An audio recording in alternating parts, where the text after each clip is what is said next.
We have a very strong government. They have very strong execution capabilities when it comes to infrastructure, high-speed rail or highways. We have massive constructions, and now it's probably the largest infrastructure in terms of transportation in the world. But when you have a strong government, are you concerned about innovation? There might be things that's too strict that's going to hurt innovation.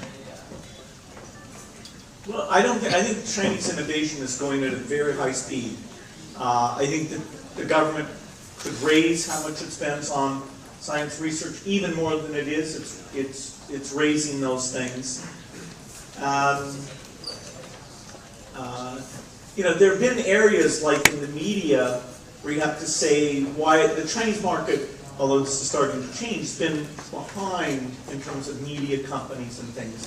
I think a little bit the state probably deserves as a little bit of the reason the media sector hasn't come further along. But in terms of things like how do you make energy, the state policies are not holding back somebody, figuring out some big invention. In fact, I have a company, a nuclear power company called TerraPower, that really China's the most natural partner for us with the breakthrough generation of nuclear, because China's a lot like the United States was in the 1960s, where the idea that you want to go forward and do new things, it's very clear. The idea that the status quo isn't where you want to be.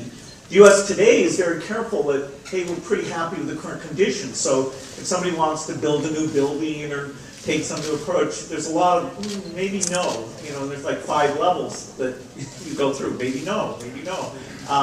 And so it's, whereas the bias towards moving and doing new things, which has a small downside but a huge upside as well, I'd say in terms of breakthroughs in some areas like nuclear, it's more likely to come out of China than almost any other place because of this bias towards doing big projects. And in the 1950s, 1960s, that was the U.S.